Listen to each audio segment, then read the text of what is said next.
मांडव्य ऋषि 8 वर्ष के बच्चा थे तो खेल रहे थे, खेल खेल में उन्होंने तितली पकड़ी और उसकी गुदा में बबूल का कांटा डाल के छोड़ दिया। तो जब मांडव्य ऋषि के रूप में तपस्या कर रहे थे तो राजा के यहाँ से चुरा कर चोर लोग भाग रहे थे संपत्ति, तो उनका पीछा करते हुए वो आए।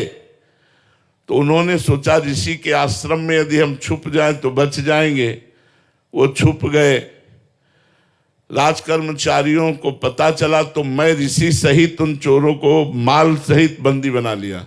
अब जब माल सहित बंदी बना लिया तो वहां सफाई देने की क्या बात है, सीधे सूली की सजा। तो उन महात्मा को भी सूली पे बैठाल दिया गया, जो मांडव्य ऋषि, महाभारत में प्रसंग आता है। अब जो ही सूली उनके गुदा द्वार में घुसी तो ध्यान भंग हुआ और पद्मासन लगाकर सूली पर बैठ गए। तेजस्वी महात्मा थे। जब दूसरे दिन अन्य अपराधियों को सूली की सजा देने का समय आया तो पुराने मृत अपराधियों को उतारा जाता था, तो वहां सब तो मर गए थे लेकिन मांडव्य ऋषि आसन पर बैठे थे। कांप गए राजा सहित सब, आकर चरणों में गिरे। मांडव्य ऋषि ने कहा सूली हटा दो, हम तुम्हें दंड नहीं देंगे, हम यमराज को दंड देंगे जाके। उन्होंने, मुझे याद है जीवन में कोई पाप नहीं किया, फिर भी दंड क्यों दिया।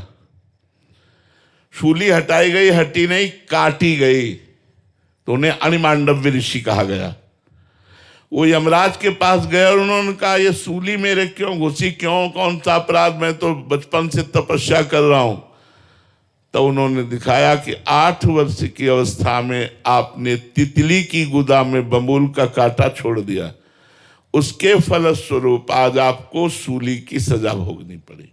आप समझ रहे हैं छोटे से भी कर्म का कितना बड़ा दंड मिलता है।